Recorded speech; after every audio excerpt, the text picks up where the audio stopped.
गुरु तुम हो ज्ञानी ज्ञान के दाता, मुनि गुरुवर को करके प्रणाम गाऊं मैं सुबह जाऊं। उलगता गए एक नाम। प्यारी प्यारी भव्य आत्माओं, उत्तम सत्य का दिन है। जब तक क्रोध, मान, माया और लोभ नहीं जाते जीवन से, तब तक सत्य प्रकट नहीं होता है।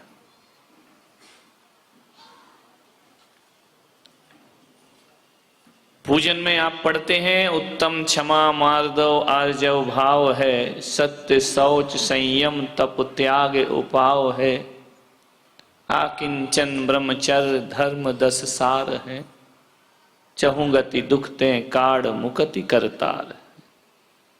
क्या मतलब है इसका?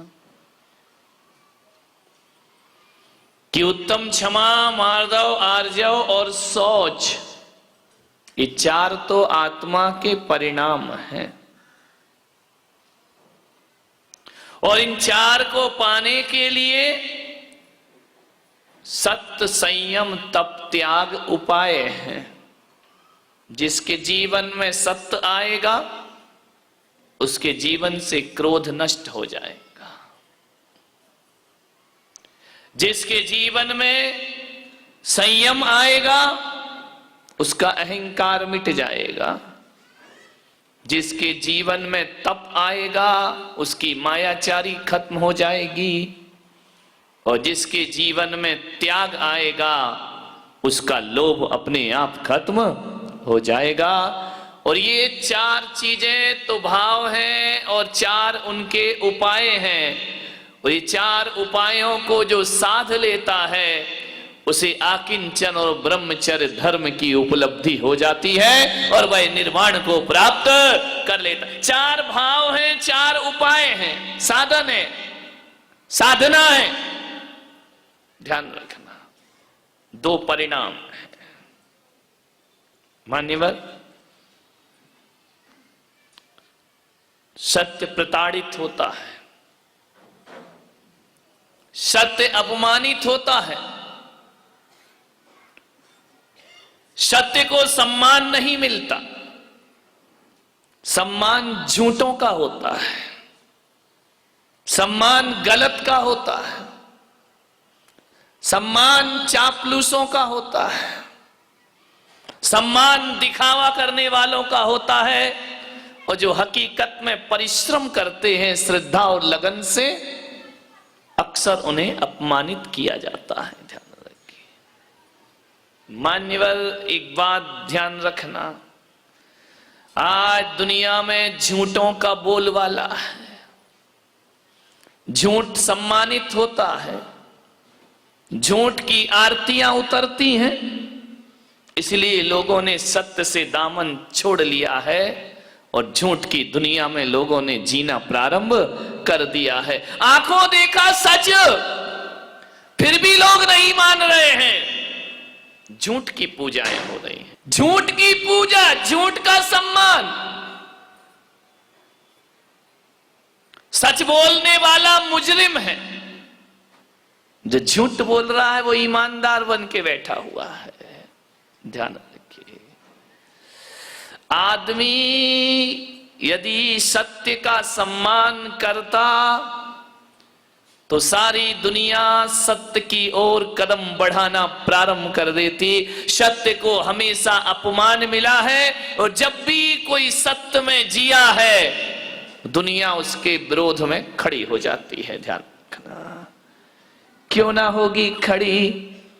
उल्लुओं की बस्ती में सूरज आ जाए तो उल्लुओं को बड़ी तकलीफ हो जाती है, क्योंकि कहा है उल्लू ऐसा प्राणी है जिसे अंधेरे में दिखाई देता है, सूर्य निकल आए तो उसकी आंखों में अंधेरा हो जाया करता है। ध्यान रखना, विचार करना है, सोचना है आपको। एक आदमी ने मुझसे पूछा, महाराज क्या करते हैं आप? मैंने कहा मुझसे मत पूछिए मेरे रोजगार के बारे में, मुझसे मत पूछो मेरे रोजगार के बारे में। आईना बेचता हूं अंधों के बाजारों में, ध्यान रखना।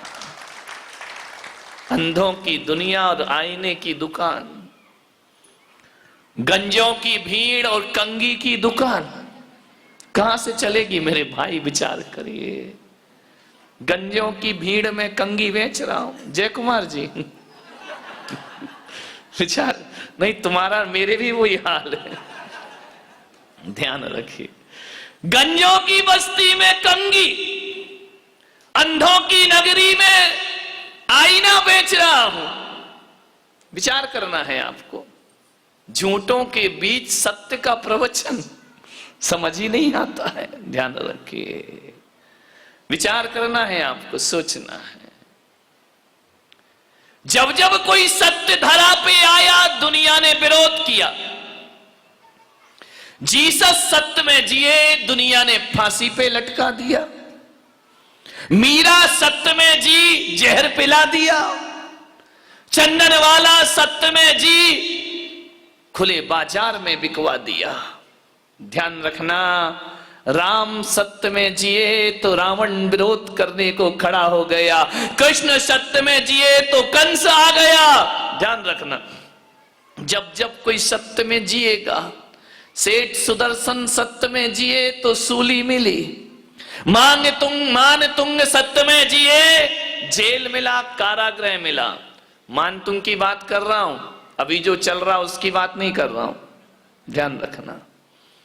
सोचना है आपको।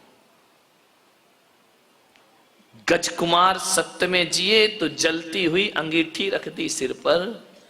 पारसनाथ सत्य में जिए तो 7 दिन तक उपसर्ग हुआ करता है।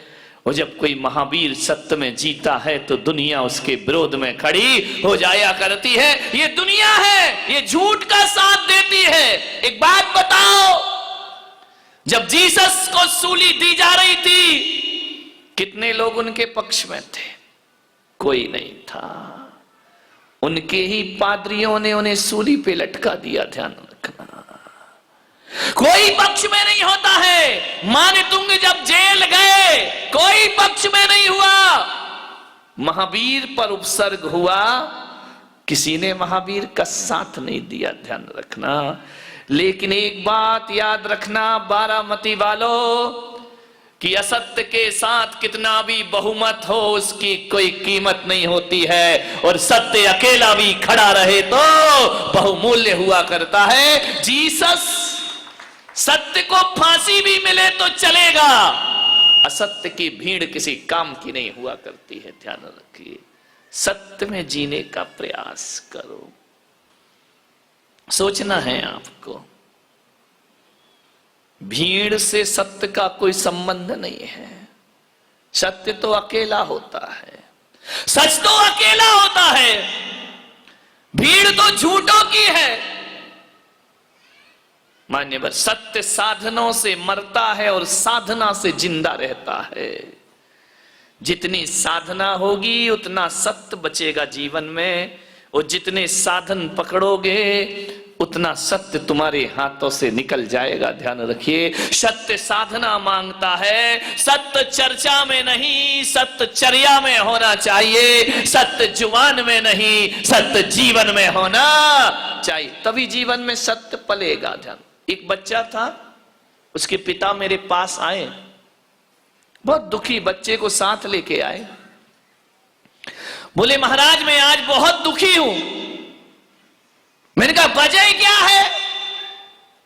बोले मैंने एक सपना देखा था, एक ख्वाब देखा था कि मैं अपने बच्चे को इतना महान बनाऊंगा, इतना महान बनाऊंगा। मैं एक महान बच्चे का पिता कहलाना चाहता हूं। मैंने सोचा था कि मेरा बच्चा कभी झूठ ना बोले, और मैंने बड़ी साधना की इसे सच सिखाने के लिए। लेकिन आज मैं इसलिए दुखी हूं, आज इसलिए मुझे दुख हो रहा है, आज इस बात का मुझे दर्द है कि 15 साल का ये मेरा बच्चा हो गया, आज इसने पहली बार मुझसे झूठ बोला। महाराज मेरी जिंदगी भर की 15 साल की साधना मिट्टी में मिल गई। इस बच्चे ने झूठ बोला। मैंने कहा एक काम करो, तुम मेरे कमरे से बाहर जाओ, बच्चे को कमरे में छोड़ो। पिता बाहर गया, कमरा बंद किया। बच्चे से मैंने पूछा कि बेटा एक बात बताओ, गुरु से झूठ नहीं बोलना, क्या तुमने आज झूठ बोला? उसने कहा हां महाराज, मैंने आज झूठ बोला।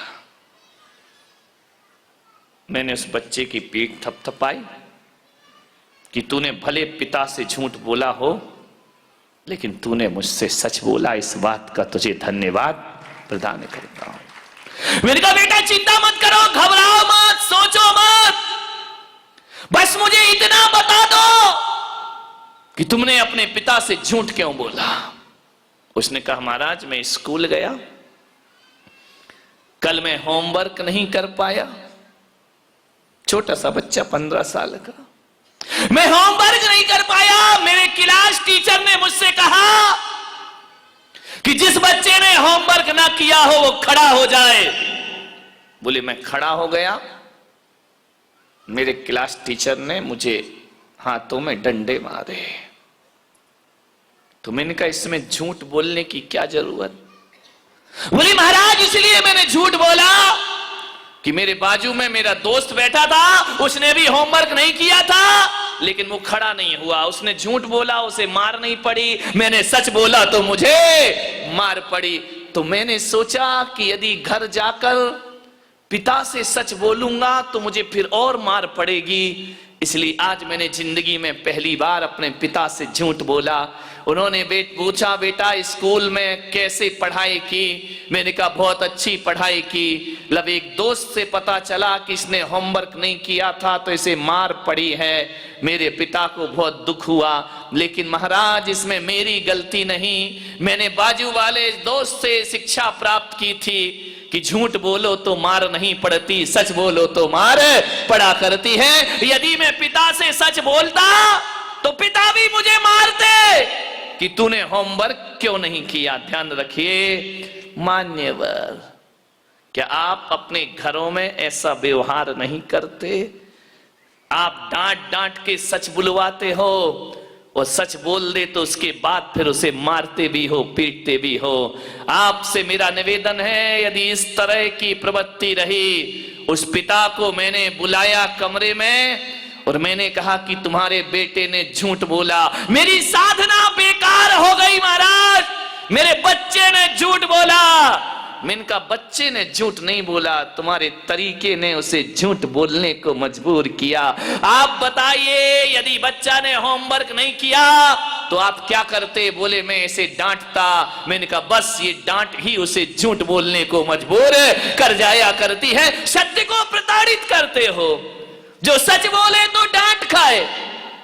तो आदमी डांट और मार के भय से झूठ का सहारा लेना प्रारंभ कर दिया करता है। तरीका ये नहीं होता सत्यवादी बनाने का, तरीका तो ये होता है यदि बच्चे ने सच बोला है तो उसे धन्यवाद दिया जाना चाहिए, और यदि उसने काम नहीं किया है तो उसे कहना चाहिए कि बेटा ये काम तुम्हें करना चाहिए। हम अधिकतर लोग भय से झूठ बोलते हैं, ध्यान रखिए।